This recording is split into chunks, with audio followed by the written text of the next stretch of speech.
আমায় ভুল বুঝো না কুসুমকলি, আমিও তোমার মতোই অসহায়, নিরুপায়। তুমি মিছে দুঃখ করছো মা, আমি কোনো দুঃখ পাইনি। এই নাও, এই গয়নাগুলো সঙ্গে রাখো, বিপদে কাজে লাগবে। তার আর প্রয়োজন নেই মা। আমি বলছি যখন, আমায় না বলো না।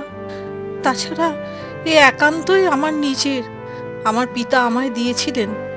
নাও, দ্বিধা করো না।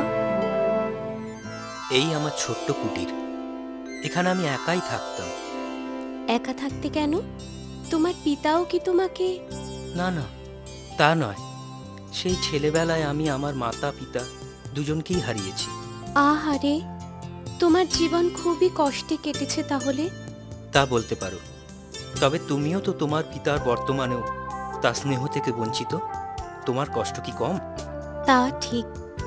মহারাজ শুধু শুধু আমার কথায় ভুল বুঝলেন, এই যা কষ্ট। তবে তুমি ভেবো না যেন তোমার সাথে বিয়ে হয়েছে বলে আমি অসুখী, তা কিন্তু নয়। কুসুমকলি, আমি কিন্তু ভিক্ষুক নই, আমি বণিক। নৌকা ডুবিতে সর্বস্ব হারিয়ে সেই দিনই প্রথম কাজ না পেয়ে পেটের দায় ভিক্ষে করছিলাম। এবার আমরা দুজনে মিলে কঠোর পরিশ্রম ও বুদ্ধির দ্বারা আমাদের ভাগ্য করব, কি বলো? তোমায় সুখী করতে আমি সব করতে পারি। আমায় কি করতে হবে বলো? মায়ের দেওয়া এই গয়নাগুলো বিক্রি করো, নতুন উদ্যমে কাজ শুরু করো। দেখো, এবার ভাগ্য ঠিক সহায় হবে। তাই যেন হয়, তাই যেন হয় কুসুমকলি। মাস গেল, বছর গেল, দেখতে দেখতে কয়েক বছর হয়ে গেল মহারাজ। আপনি কুসুমকলির কোনো খোঁজ নিলেন না? ওরা কেমন আছে, কিভাবে ওদের দিন কাটছে, কে জানে। কেমন আর থাকবে, পথে পথে ভিক্ষে করেই দিন কাটছে নিশ্চয়ই। আপনি কেমন পিতা মহারাজ? সন্তানের জন্য এতটুকু প্রাণ কাঁদেন আপনার? যে সন্তান পিতাকে অবজ্ঞা করে, অপমান করে, হেয় জ্ঞান করে, তাকে আমি সন্তান মনে করি না।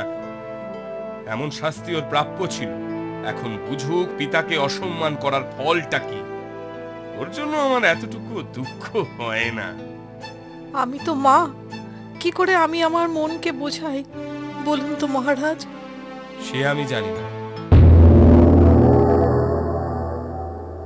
কুসুমকলি, এখন তো আমরা ধনী হয়েছি, তোমার ইচ্ছা পূরণের সময় হয়েছে। এখন এখন তাহলে মহারাজকে